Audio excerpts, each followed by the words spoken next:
मुझे लगता है कि नरेंद्र भाई मोदी अब सिर्फ टुकड़े गैंग के ही प्राइम मिनिस्टर रह गए।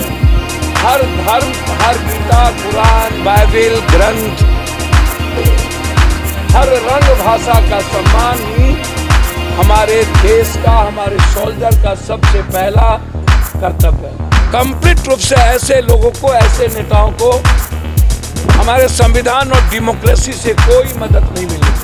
नमस्कार, मैं ऋषिका प्रिया और आप बिहार टॉक देख रहे हैं। अभी मैं मौजूद हूँ पीएनएम मॉल में और यहाँ पे जिस फिल्म को सबसे ज़्यादा बायकॉट किया गया, यहाँ तक कि राजनीतिक तौर पे भी लोग कूद पड़े, उस फिल्म को यहाँ पे पप्पू यादव देखने आए हैं। अभी कुछ ही क्षण में वो यह मूवी को देख के आएंगे और हम उनसे यह जानने की कोशिश करेंगे क्या ये सबसे ज़्यादा सच में बायकॉट करने लायक फिल्म थी या नहीं, यह मूवी उनको कैसी लगी, इससे जो भी बायकॉट कर रहे हैं उससे क्या संदेश देना चाहेंगे। पहला सवाल कि हिंदुस्तान के प्रधानमंत्री नरेंद्र भाई मोदी के लिए यह पिक्चर सबक है और मुझे लगता है कि नरेंद्र भाई मोदी के कहने पर भी कि हर पिक्चर का, हर जीने के तरीके का, हर विचारों का, हर जाति का, हर मजहब का, हर धर्म का, हर भाषा का, हर क्षेत्र का और विचारों की स्वतंत्रता से ही मानवता है, इंसानियत है और देश है। नरेंद्र भाई मोदी के कहने के बाद भी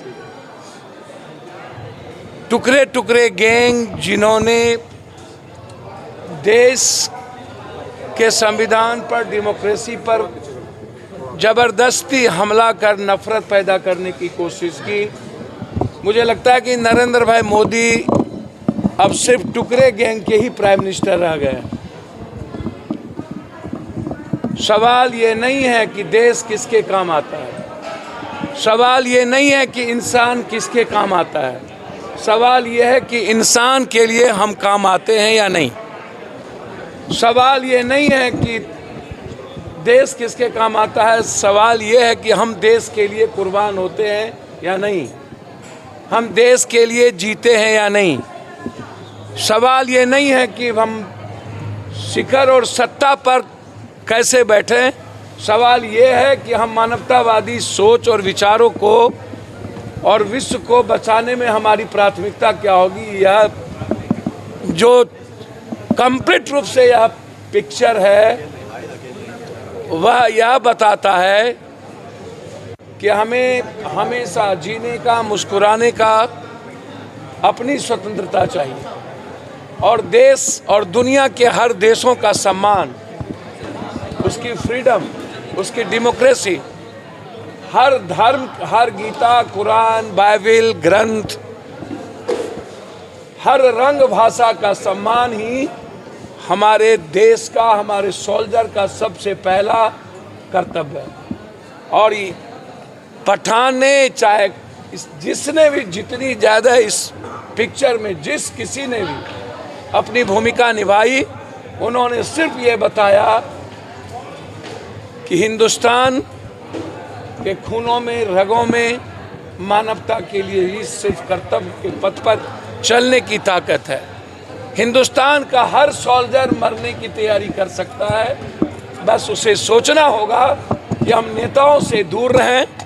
मुझे लगता है कि इतने ज़्यादा विरोध के बाद शाहरुख खान के बेटे के ऊपर को फंसाया गया, शाहरुख खान को इतना बड़ा विरोध के बावजूद और नरेंद्र मोदी के कहने के बावजूद जिस तरीके से टुकड़े टुकड़े गैंग ने विरोध किया था, मैं उसको कंप्लीट रूप से ऐसे लोगों को, ऐसे नेताओं को हमारे संविधान और डेमोक्रेसी से कोई मदद नहीं मिलनी चाहिए। बिल्कुल गलत है और हर नेता को ये पिक्चर जाके देखना चाहिए। हम ना तो रंग पे, ना तो कपड़े पे, ना तो भाषा पे, ना तो क्षेत्र पे, यह पिक्चर सिर्फ एक सोल्जर के तरह इंसानियत और देश के लिए मरने का जज्बा पैदा करती है और मानवता के लिए जीने की ताकत देती है। और हमें जीना चाहिए अपने नेताओं से अलग, हमें हमारे जीने के तरीके में नेताओं की भूमिका नहीं होनी चाहिए। और जब देश के लिए कोई मरता है तो वो तय नेता ना करे, वो सोल्जर तय करे, वो सिस्टम तय ना करे। यही तय करती है। इस पिक्चर को इसीलिए हम लोग हमारे अध्यक्ष से लेकर के सारे प्रकोष्ठ के नेताओं ने, हम लोगों ने यह ठाना कि गणतंत्र, गण भी नहीं ज्ञान भी नहीं हो, सरस्वती भी और गण भी गायब, ज्ञान भी गायब। सरस्वती पूजा भी है और गणतंत्र भी है। ऐसे समय में गणतंत्र और सरस्वती पूजा को मजबूत करने के लिए पहले यह संदेश देना चाहिए, टुकड़े गैंग और नेताओं की औकात इस देश को चलाने की नहीं है।